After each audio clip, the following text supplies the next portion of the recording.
नमस्कार, agree advise में आपका एक बार फिर से स्वागत है।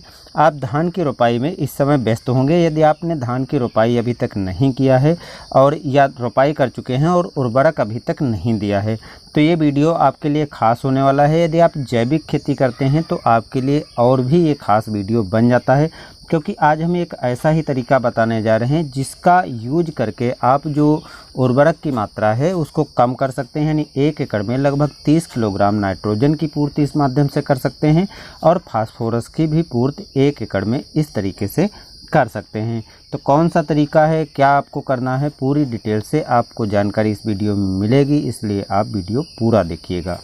दोस्तों, जब हम धान की रोपाई करते हैं तो नर्सरी को सीधे उखाड़ करके नर्सरी वाले खेत से और सीधे रोपाई कर देते हैं। जो तरीका ख़ास तौर से काफ़ी दिनों से चल रहा है, लेकिन उसके पहले जो तरीका आपको अपनाना है, इस माध्यम से आप नाइट्रोजन और फास्फोरस की पूर्ति कर पाएंगे और बहुत कम खर्चे में, और आपकी लागत भी काफ़ी कम हो जाएगी। इसके लिए कुछ दवाएं हैं, उनको आपको यूज करना पड़ेगा जिससे नाइट्रोजन फास्फोरस की पूर्ति हो पाएगी। एक दवा है जो एजेक्टोबैक्टर है, पूसा का एजेक्टोबैक्टर है, ये लिक्विड रूप में है जो 50 ml है। दूसरा जो है पूसा का बायोफास है और ये भी लिक्विड रूप में है, ये भी 50 ml का है। इसकी कीमत के बारे में बात की जाए तो दोनों की कीमत मात्र 50 ml की 50 रुपये है। इसलिए दोनों की जब 100 ml की मात्रा रखें तो 100 रुपये कीमत आपकी केवल 1 एकड़ में खर्च होगी। जैविक खेती करते हैं तो आपके लिए बहुत बेटर चीज़ है। आप इस तरीके को अपना करके अपनी उपज अच्छी ले सकते हैं, नाइट्रोजन फास्फोरस की पूर्ति कर सकते हैं। रासायनिक खेती करने वाले भी इसका यूज कर सकते हैं और अपने खेतों में मात्रा को बहुत कम कर सकते हैं, रासायनिक उर्वरकों की मात्रा कम कर सकते हैं। अब इसको यूज कैसे करना है, ये तरीका बहुत मायने रखता है, क्योंकि इसको यदि हम गलत तरीके से यूज कर देते हैं तो शायद इसका लाभ ना मिले।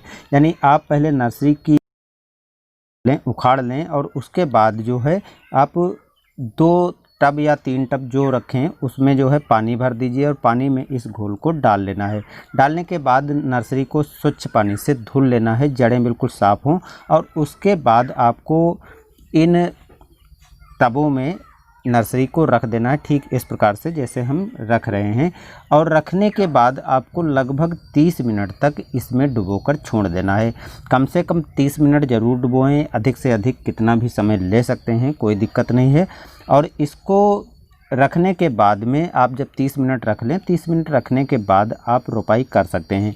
क्योंकि इसको यदि हम जड़ों को शोधित कर लेते हैं तो जड़ों को शोधित करने से जो एजेक्टोबैक्टर है और पूसा बायोफास है, इसके जीवाणु जड़ों के माध्यम से पौधे में एकत्रित हो जाते हैं जड़ों के आसपास, और जब हम रोपाई करते हैं तो वातावरण से नाइट्रोजन और फास्फोरस की पूर्ति पौधे के करते रहते हैं।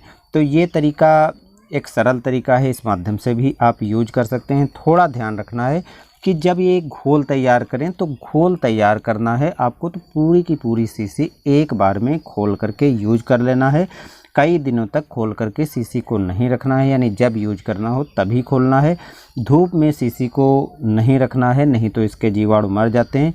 और एक विशेष और सावधानी रखनी है, जब आप धान की नर्सरी को शोधित कर रहे हैं तो जो आप घोल तैयार कर रहे हैं वो भी छायादार स्थान पे ही रखें। धूप लगने से जीवाणु की कम होने की संभावना बनी रहती है, जीवाणु मर सकते हैं, तो इसका आपको बेनिफिट नहीं मिलेगा। हमने दोस्तों इसका यूज किया है और यूज करने के बाद आज 5-6 दिन की हमारी धान हो गई है। रोपाई करने के बाद बिल्कुल पौधा एकदम कमज़ोर नहीं हुआ है, एकदम चल रहा है। अब आगे आपको यहाँ पर थोड़ा और बताना चाहेंगे, यदि आप नर्सरी को अच्छी तरह से साफ़ पानी में नहीं धुलते हैं तो जड़ों में मिट्टी बनी रहेगी, शायद आपको इतना बढ़िया फ़ायदा नहीं हो। तो कुछ सावधानियां रख करके आप यूज कर सकते हैं और आपको इसका बेनिफिट मिलेगा।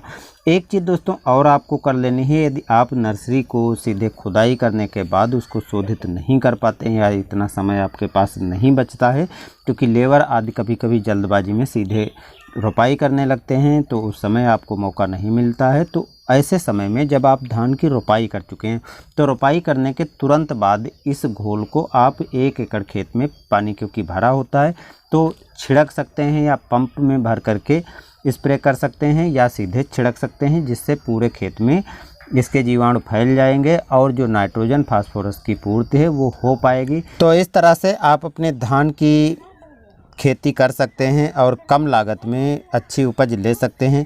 मिट्टी को भी सुरक्षित बचा सकते हैं और भविष्य में आप इसका रेगुलर यूज करेंगे तो आपको धीरे धीरे रासायनिक उर्वरकों की आवश्यकता नहीं रहेगी और आप जैविक खेती की तरफ भी बढ़ सकते हैं। जानकारी दोस्तों अच्छी लगी हो तो वीडियो को लाइक ज़रूर करिएगा, दूसरे भाइयों तक शेयर भी कर दीजिए, उनको इससे शायद कुछ लाभ मिल जाए। और आप कमेंट में ज़रूर बताइए आपको ये जानकारी कैसी लगी। मिलते हैं नए वीडियो में, धन्यवाद।